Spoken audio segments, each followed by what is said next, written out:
friends, it's Gwen and I'm back today with another scrapbooking process video.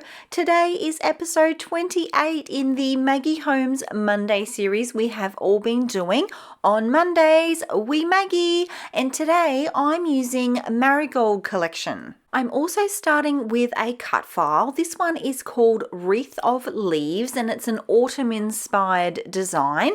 So I am going to run with the autumny colours in this collection.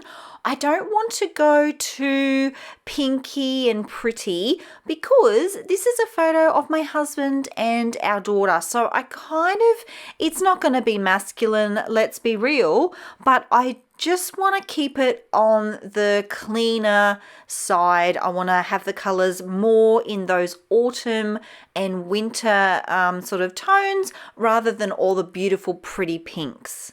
I have gone ahead and backed the cut file, and I've also then used that same pattern paper for the outer edge of the layout. And I find that's a really easy trick to have everything look pulled together if you can just replicate the pattern papers there. I've then gone ahead and done a sweep through all of the elements in the collection. Anything that I think could work, I've got on my right there. I was actually left with not very much. Again, I noticed that the elements in this collection are quite big and I'm actually already working with lots. That cut file takes up quite a lot of real estate, and because I've got the pattern paper background there going on as well, I really just don't want to go adding too much. I'm at this point here where I'm thinking I just really want to enhance what's there, add some interest and some details, but I don't want to go too far. I actually struggle a little bit using round elements on my layouts. If you've had a look at all of the pages that I create, most of them are more square based, like they might be like a grid design or they've got a lot of square structured elements. I do struggle with circles. I think that might be why I chose the grid-like pattern paper for my background on this one. I feel like otherwise it would have been like a circle in the background that was just sort of centered, whereas this way it feels a bit more grounded to me. I hope that makes sense. So I did have a little bit of a play with the elements that I pulled initially, and I felt like I was sort of missing supplies. I didn't have enough to work with, which is very unusual. Normally I'm so overwhelmed with supplies that I have to eliminate things, but this time around I had to kind of add in a few things. So I added in the fussy cut flowers. They are from a pattern paper from the collection. And then I went and found some other bits and pieces. I found some tags. I found a couple of stickers from the sticker sheet, including this one here. It's perfect. It says, "You are the light of my life." Aww. And I'm essentially going to work on two embellishment clusters. So the smaller of the two will be this top one that is above my husband's head. It will also include the title, which is Together. And then the second will be a larger one down underneath the photo there. And I feel like that's going to help anchor everything. I'm really going with the flow of the layout. Your eye is going to naturally want to travel around that circle. So I'm going to kind of help it do that as well and just go with that natural flow rather than trying to fight against it. And it just made sense to me that the heavier cluster would be the one at the bottom of the layout. Things are getting serious because I'm gluing stuff down. I'm going to make sure everything is nice and straight. I have a grid in my background, so if something is crooked, it's really going to stand out.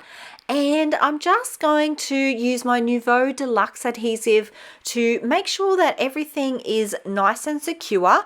Those cute little yellow flowers, they are chipboard pieces, so I do want to make sure that they're nice and well glued down. I also added, which you can see now here too, a couple of cute bows. I'm all about them bows. All the way around the wreath there. They've come from a pattern paper that I have gone ahead and fussy cut, and I think I'm nearly out of bows. I don't know what I'm going to do. I might have to try and find some more of that pattern paper because they are so sweet.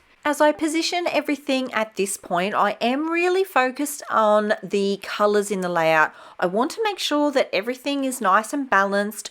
I'm looking for areas that might be standing out, like is the yellow balanced, is the peachy color balanced, does everything look and feel very cohesive? And where it doesn't, I'm using that little hack that I have where I repeat elements in clusters to make everything feel more pulled together. So that's why there's a small yellow flower in the bottom cluster and a small yellow flower in the top cluster. I'm going to spread out the black. So I've got the black tag on the left, and then I've got 2 more pops of black with those chipboard hearts that help balance out the black in the photo. I've also made sure that the bows that I added are in a random order. So there's no 2 bows that are the same color side by side. They're in a random mixed up order, and that helps the color to be spread and be more balanced on the layout as well. At this point, I'm really happy with how it's looking, but it's missing something. So I did go ahead and pull out the sticker sheet, and I found this super cute little bumblebee, and then I found its little buddy in the ephemera pack. So the ephemera pack one is a little bit larger, but I'm okay with that, and I am going to end up adding both of these, and they are going to help me create a visual triangle. And they're also going to finish off the layout. I feel like it's finished now. If you'd like to hear me talk more about visual triangles, be sure to check out this video here. If you like the way that I scrapbook or the way that I chat about the way that I scrapbook, I would love it if you give this video a thumbs up. Be sure to let me know in the comments below if you have any suggestions for Maggie Holmes collections, and I will see you all in the next video. Until then, bye!